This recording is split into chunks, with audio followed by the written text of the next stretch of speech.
This is going to be the last lesson on Genesis that I put together, and I am very thankful for y'all being here. I'm thankful for y'all's participation and y'all's ears.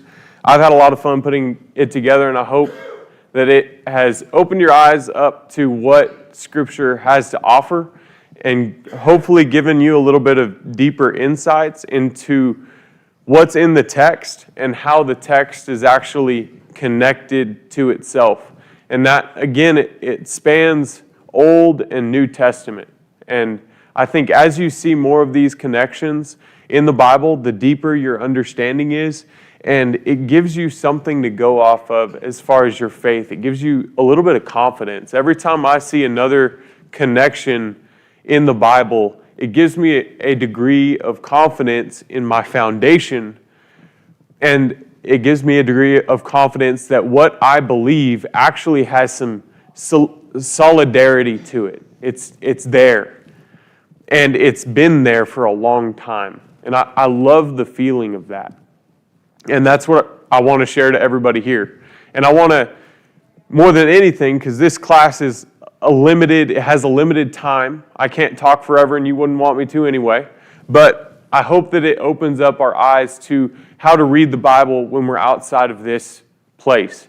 Because as we look, we're promised that we find. As we knock, we're promised that the door is open to us. And as you look for God, He will reveal Himself. And I believe that. So we're at the last little short story of Genesis 11, immediately following the ark and the story of the flood. And it comes after the descendants that we see come from Noah's children. Now, Noah's children, again, the last thing that we talked about last week is that one of Noah's sons, in some way, shape, or form, violated Noah, right? And there was a perverse relationship between a father and a son there. We don't necessarily know what exactly happened. There's opinions and conjectures, but all we know for sure is that something has been perverted. Something's been breached. And it shouldn't have been that way. And we see the righteous man Noah, that God's going to recreate the world through, become the unrighteous guy Noah, that shows us that no matter how hard we try, no matter how good we are, and no matter how many bad people we get rid of, it's not going to be enough. And there's got to be a different solution. There's got to be something else that comes, because we have a problem that's just deeper than our actions. We have a problem that lies at the very heart of our spirit. And that problem we see highlighted in the story of Cain, where we see a brother that's struggling with a jealousy, and you see something whispering in his ear. And it's not even personified as a serpent this time. We see it really, it's this whispering that goes on internally. And I think that we can relate to that more than just a weird creature talking to you. I mean, sometimes, hey, we might experience that too. I've had some funny dreams in my life. But a lot of times when I'm being led astray, there's a voice in my ear, there's something in my mind that's leading me in the wrong direction. We can all relate to that. We can all relate to that. Not only in the church, but outside of the church. But I want to read this story to you, and I want to get your first impressions, like I did last week with the story of Noah. So, starting in verse 1, chapter 11 of Genesis, and I'm reading out of the ESV. That does, to a degree, matter in this story for what I'm going to be talking about. Now, the whole earth had one language and the same words. And as the people migrated from the east, they found a plain in the land of Shinar and settled there. And they said to one another, "Come, let us make bricks and burn them thoroughly." And they said, "Come, let us build ourselves." And they said to one another, "Come, let us make bricks and burn them thoroughly." And they had bricks for stone and bitumen for mortar. And they said, "Come, let us build ourselves a city and a tower with its top in the heavens. Let us make a name for ourselves, lest we be dispersed over the face of the whole earth." And the Lord came down to see the city and the tower, which the children of men had built. And the Lord said, Behold, they are one people, and they all have one language. And this is only the beginning of what they will do. And nothing that they propose to do will now be impossible for them. Come, let us go down and there confuse their language, so that they might not understand one another's speech. So the Lord dispersed them from there over the face of all the earth, and they left off building the city. Therefore its name was called Babel, because there the Lord confused the languages of the earth. And from there the Lord dispersed them over the face of the earth. Initial impressions. What do you see? And what do you see in this story? It can relate to something else in the Bible. It can be just what you see immediately in the story. What are some things that jump out to y'all?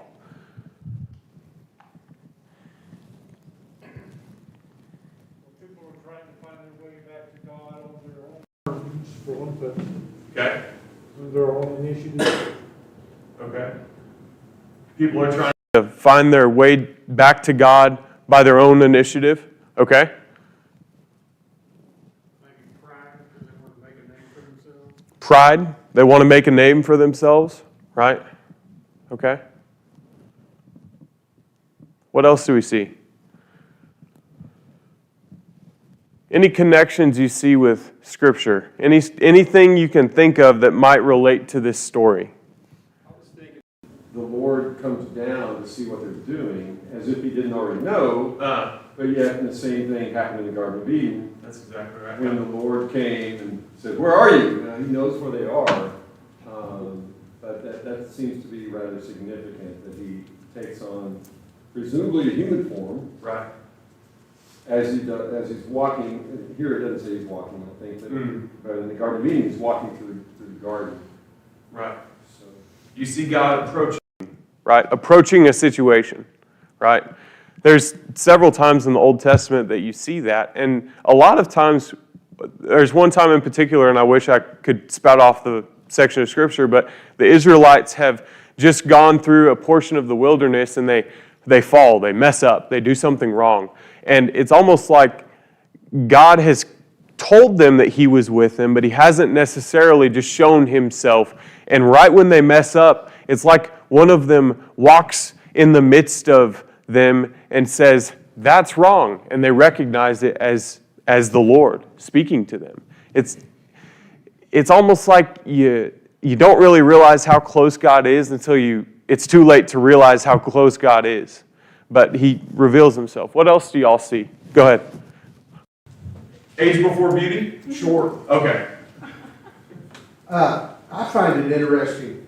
I wonder where they were technologically. Okay. If God came down and said, if they keep going in this direction, nothing's impossible. Interesting. Okay. Okay. That's it. That's a really interesting point. We'll get into that a little bit. When God created man, he told him, he says, Genesis 1 here, be fruitful and multiply and fill the whole earth. He says, fill the whole earth. Well, all these people, what were they doing? They were congregating in one area. Collecting. And as we can see in Austin, the more people you get, the more wicked it gets. Yeah. There you go. Hey. And the more they vote Democrat, I'm just kidding. I don't know. I'm just kidding. I feel like I could say that here. I don't know. I'm getting in shake your ground.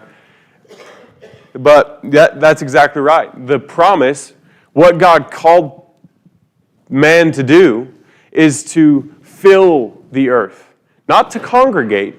Congregating is not necessarily what God called everybody to do. He called them to fill it, right? To be fruitful and multiply and have a rule, right? Be the kings, be the images of God over the whole earth, not just a small bit of it.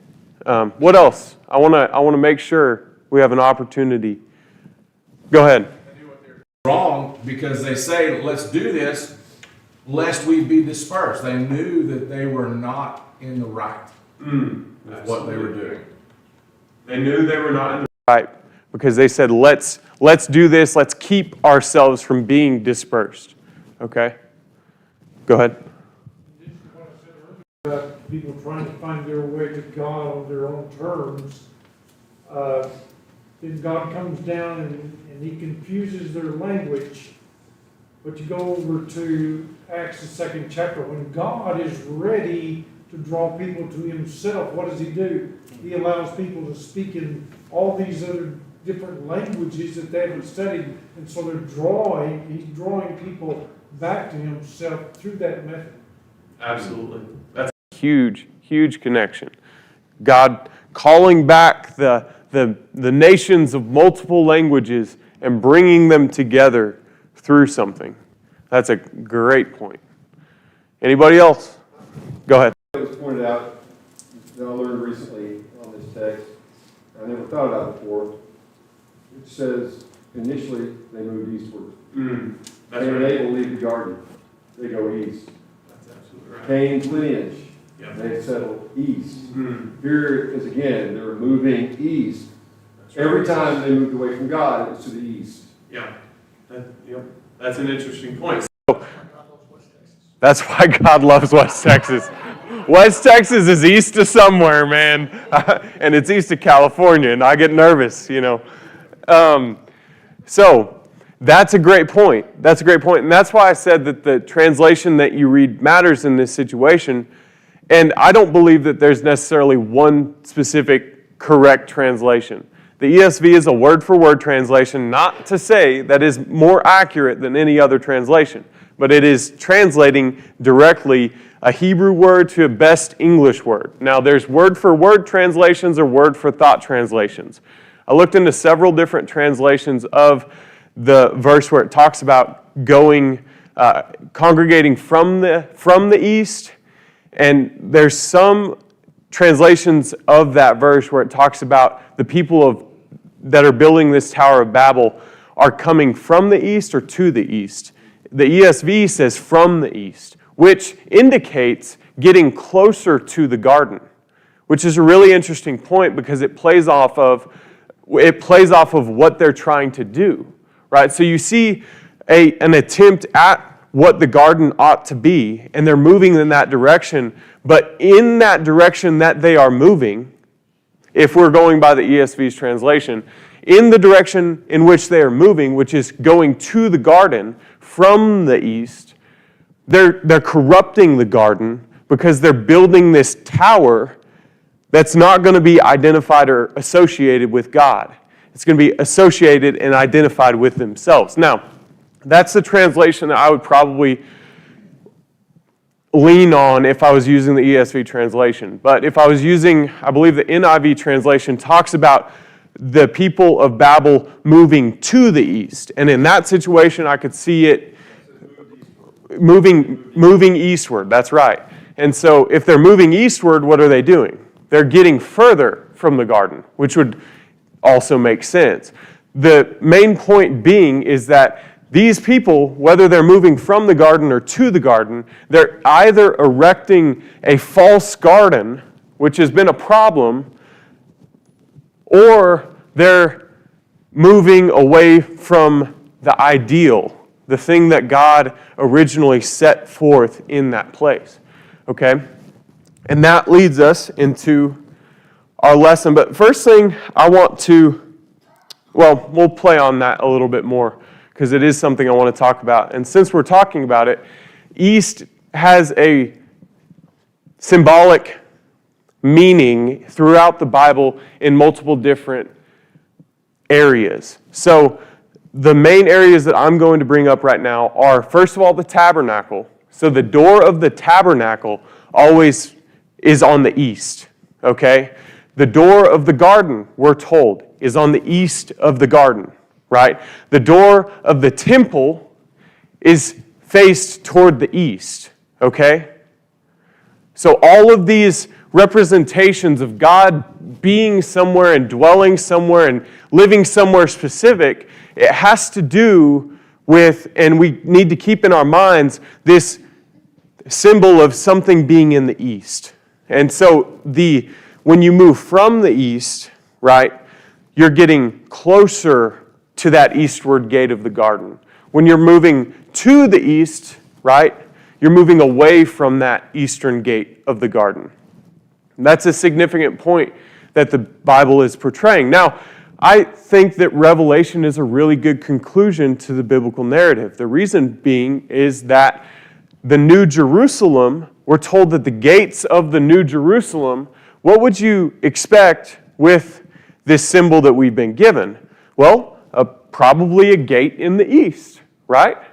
It's really interesting what John sees in Revelation, because he not only sees gates in the east, but he sees it in the west, he sees it in the south, and he sees it in the north. This symbol of, in the New Jerusalem, everybody will approach, right? From all directions, and they'll all be moving into the heavenly Jerusalem, right? That's a significant point that the Bible puts forward, and it's something to think about. Another thing, I thought it was interesting, at work today we had about an hour and a half meeting, and my job and our business has challenged us in meetings to not have boring meetings, okay? If some of y'all have had business professions, meetings are inherently boring the majority of the time. They're not fun. Half the people that are there shouldn't be there. They should be doing work somewhere else. That's how meetings go. Our bosses have challenged us in meetings to have conflict, right? Liven it up a little bit. Point each other out. Poke fingers. Let's make meetings exciting, and let's try and get somewhere. It's actually pretty fun. But it's funny, in the middle of those meetings, what happens? You see, we're trying to build this business, and we're trying to build it better, and we're trying to communicate with each other better, but ultimately what you see in meetings happen pretty frequently is that sometimes you're just speaking a different language. And that's a term of phrase that we use, but I think it's something that we should probably think about. Because, see, we all speak English, but I've had a lot of conversations with some English-speaking people, and they and I are not speaking the same language, right? It's not just about, I know what the means, I know what and means, I know what bear means, I know what job means, I know all the definitions of those words, but language is more significant than that. We use language every single day to communicate with the outside world. We use language to build things. We use language to facilitate businesses. We use language to show you what the ideal is that you ought to be pursuing in your life. Language is a very important thing that we take for granted every single day. And just know and remember this next time you get into an argument with maybe someone you love, maybe someone you don't love, but remember, when you get into an argument and you feel like you're talking in a different language to that person and nothing's getting across, and they feel the exact same way, language is significant. And just because you speak English doesn't mean you're speaking the same language. And I think that that is part of this story. Because a lot of times, and if we look at this story from a very surface level perspective, we think, what built the Tower of Babel? What is it? What built it? Pride. But I would say, even on a physical level, bricks, right? Bricks built the Tower of Babel. We're told that that's the technology that they used. Let's take these bricks and let's take this mortar and let's build the tower that'll reach to the heavens. But I think that a lot of times we give credit to technology and we give credit to the brick, and we forget that the brick isn't what built the tower. That's not what built the tower. The funny thing is, God didn't say, you may no longer build bricks. That's an insufficient way to bring about what God desired.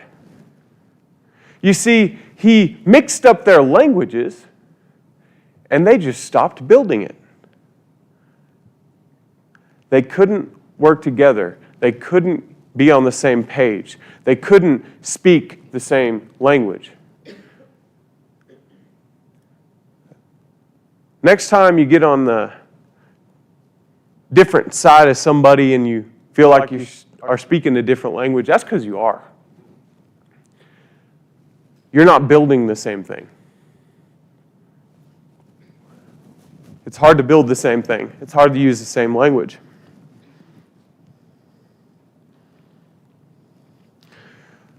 I also want to stress the importance that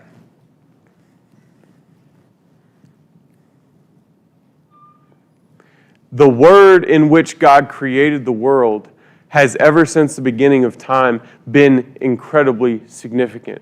You see, what God created and ordered the world with was a combination of breath, wind, spirit, ruach, and word. We see God in the very beginning in Genesis 1 create out of word and breath. That's a really significant point. And it's one that the people of the Tower of Babel are taking advantage of. Because what do they say? They're going to build this tower. It's going to reach to the heavens. They're going to achieve godhood. And they're going to name themselves, right? They're going to operate because they've built this tower, because they have one word, they have one language. Now they're going to name themselves. And as I've talked to y'all before about the story of Adam and Eve and the beginning of Genesis, naming is something significant that God works with, God creates out of. And they are saying that we are going to be God. We are going to take the authority. We are going to name ourselves.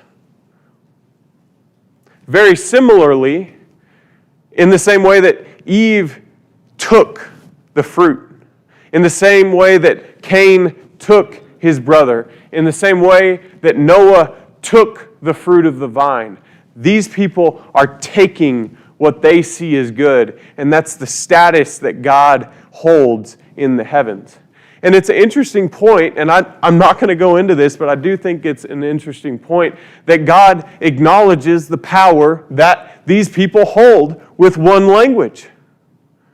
These people hold a power in one language that God recognizes and stops. I think that's an interesting point. He doesn't treat humanity like it's some weak thing. He treats it with care, and he shows us that we should be very cautious about what we do and how we create. But I think that more than just the brick, God shows us that we create with words in this story. Everything meaningful in some way, shape, or form has been built on word, communication. You do get allusions also to the brick being something, or technology being something that is a offspring of what Cain produces. So Cain's immediate descendants, they build the first city, they build the first instruments, they build also the first instruments of war, right? So you do see a connotation in this story of technology and the fall. You see a reference back to Cain in this story in that. And like y'all have already talked about, the call not only to Adam and Eve, but every time that God reinstates his promise to someone that follows in a generation, Adam and Eve, be fruitful and multiply. Noah, be fruitful and multiply. Abraham, be fruitful and multiply. Jacob, be fruitful and multiply immediately after Jacob's ladder. Joseph, be fruitful and multiply. This is something that God cares deeply about. He wants a full people. He wants a people that is spread across the world and able to influence and rule the world rightly. That's something that we see with the Great Commission in Matthew. Go, therefore, and make disciples out of how many nations? Many, all nations. Jesus is saying the direct same, he's bringing about the direct same calling that God did with Adam and Eve, and that he did with Noah, and that he did with Abraham, and he did with Jacob, and he did with Joseph, and he did with Isaac. He's doing the same thing. He's saying, go and make disciples of everybody. And I think we get that misconstrued in our culture and in our church culture because we are blind to the fact that the church of God sometimes all the times, is larger than just the church that we attend on Sunday and Wednesday. God's church is far bigger than this tower that we've created. It's far bigger than any denomination that we've created. It's far bigger than that. And it was created through Jesus' call to go and to spread, not to be piled up in one place. God's call is a call that is supposed to reach everybody, to touch everybody. Now, I believe that that is what He's called us to. And I believe that that's how we should focus on that calling. And that's how we should think about that calling. There's something different between unity and uniformity. And I want to bring back what y'all have already said about Jesus in Acts, right?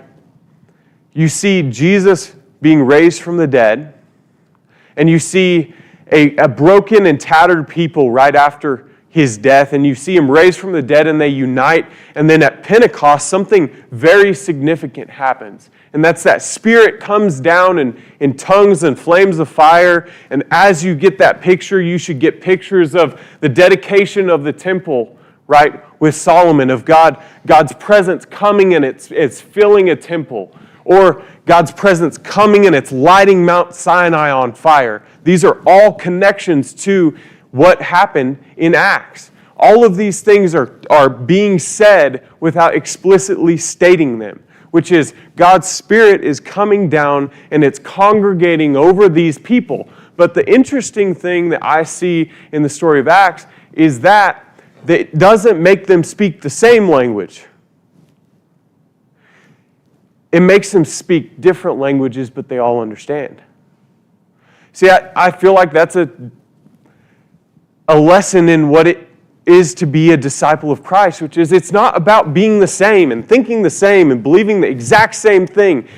It's about more than that. See, we can speak the same, we can speak different languages and all be centered around the same Spirit. That's a beautiful thing about the picture that we see in Acts, which is everybody speaking different languages, but they all understand. It's the same message. It's the same Spirit that's inhabiting and going from one person's breath to the other person's ear. And that Spirit's returned. It's a really interesting, thought-provoking, and deep picture of what we see communication starting as an early church.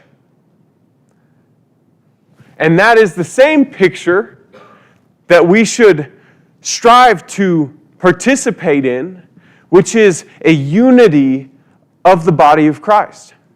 It's the same picture. And immediately after that, they go.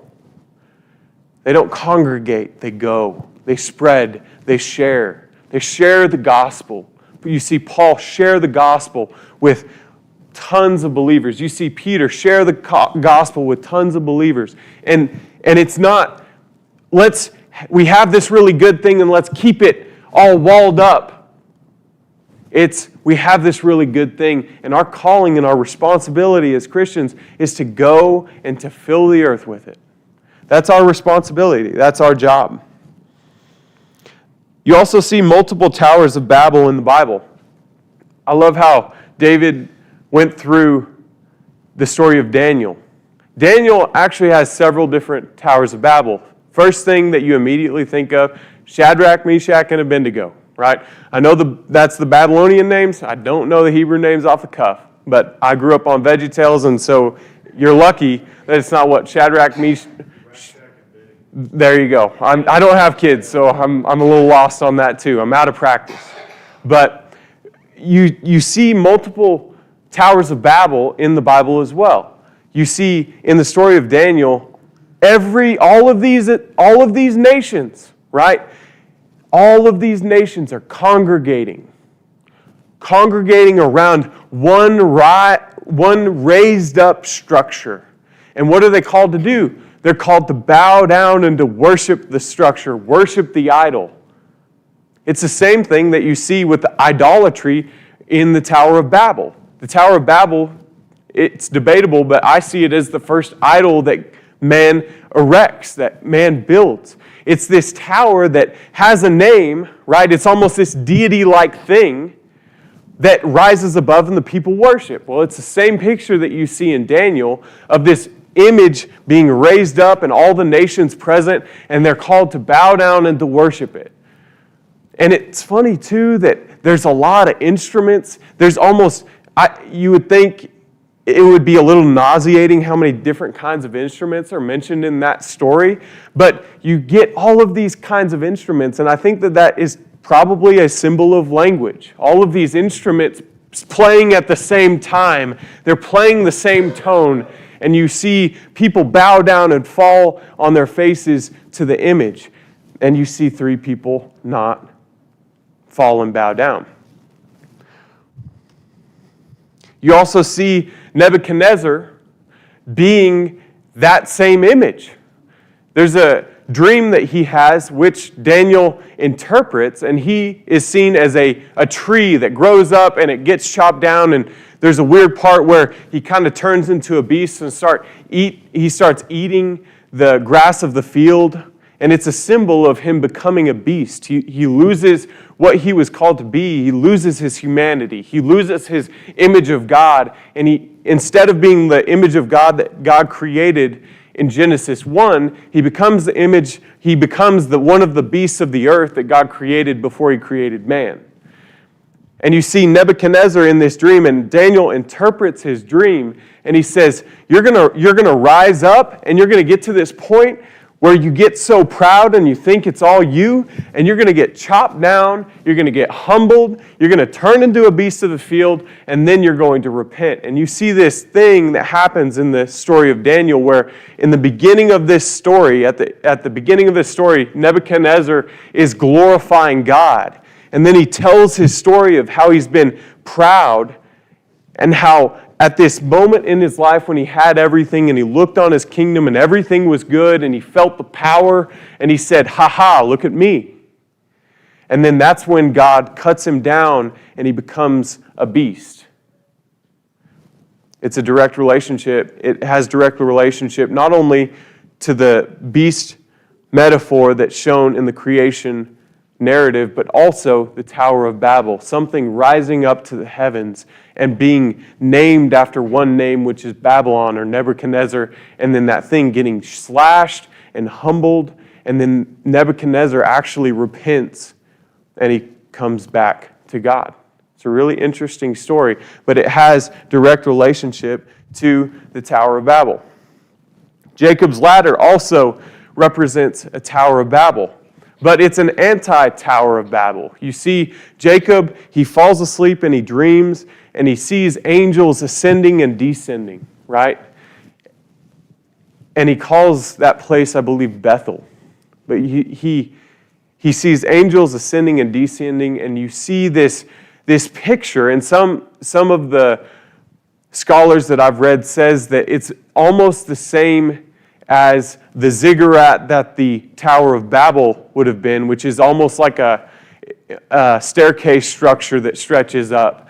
It's very similar to the Jacob's ladder narrative, what some scholars see Jacob seeing in his dream, which is a tower or something that ascends into the heavens, and he sees the relationship come between God and man, and he sees the relationship and the angels following that structure. But it's not a man-made structure. And it's interesting also that out of this man that is sitting at the base of the tower, the promise is going to follow through with.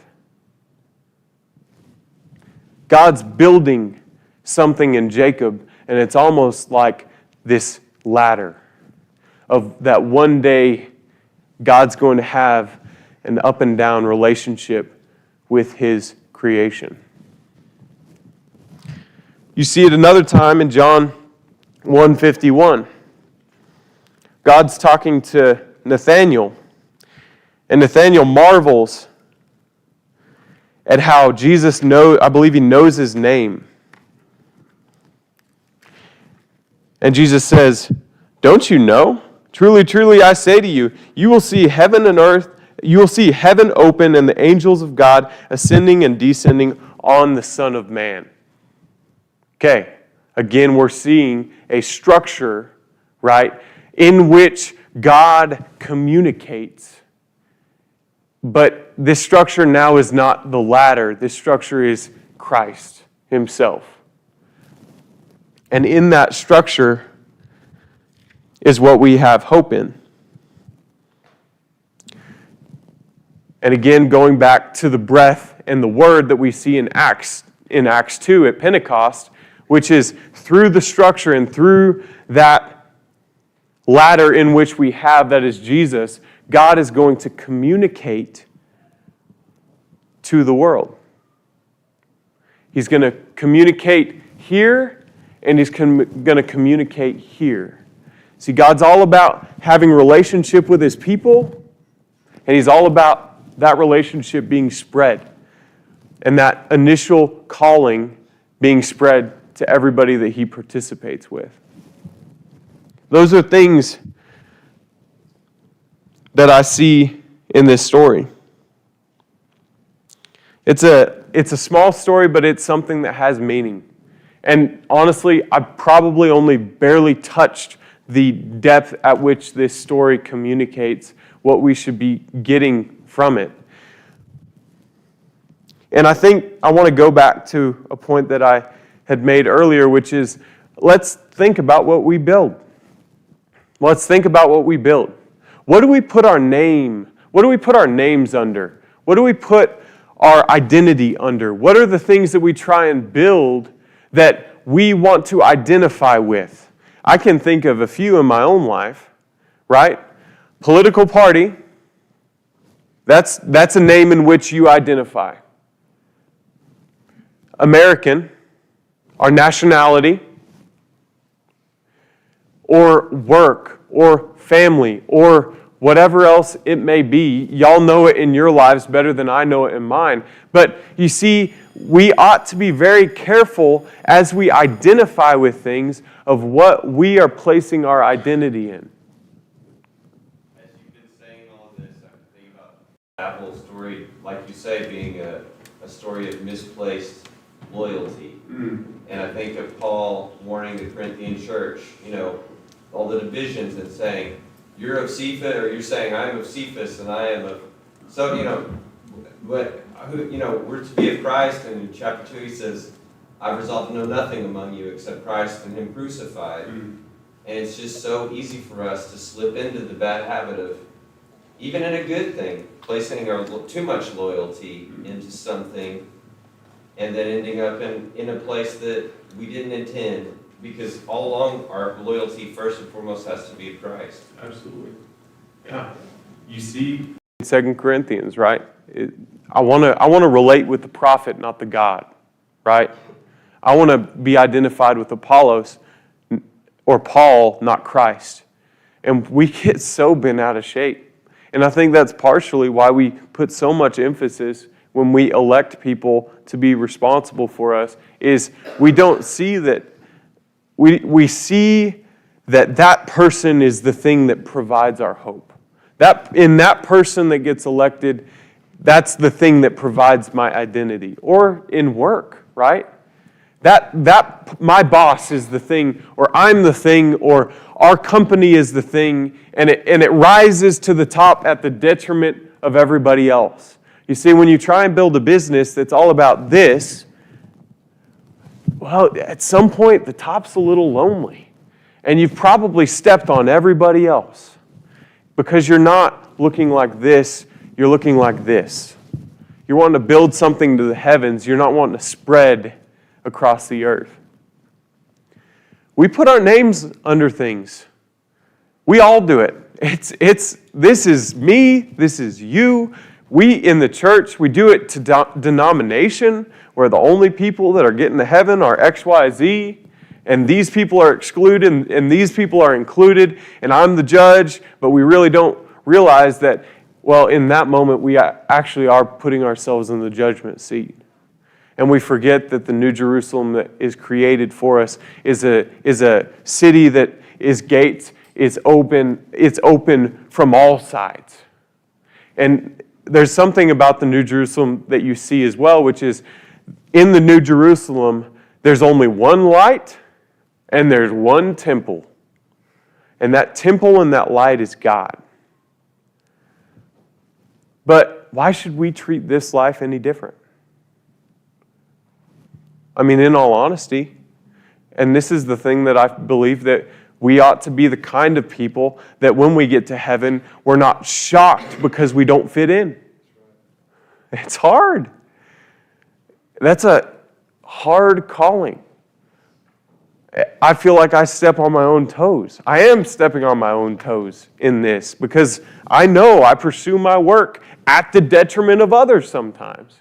Man, I was doing this last night, and sometimes when you preach or you teach, you just feel like you shouldn't really be the one that's saying it.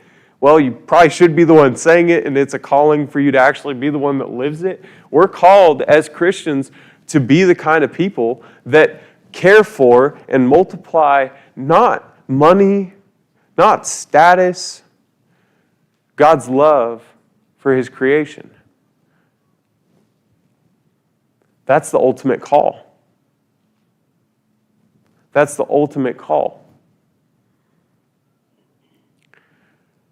And it's something that we can wrestle with together, and we need each other to keep ourselves accountable in the relationship that we have with God, with Christ, with others, with the world.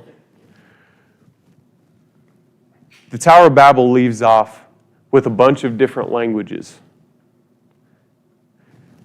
And the story immediately after that tower is a story that starts with Abraham and goes through a whole lot of narrative, because we've barely touched any of the Bible and we're only to chapter 11. And I left out all the genealogies for y'all. Okay? Yeah. But there's stuff in there. But it starts off with a man named Abraham. And through that man, Abraham, I challenge you to read that story. As you read it, as you go further into the Bible, as you open your eyes to see what God has put there and how everything isn't just separate stories going on in disjointment from each other, you're going to start seeing this. And your faith is going to start being like this. That's what I want for y'all. Thank y'all for listening. I'm very thankful that y'all got to be here and I got to teach this class.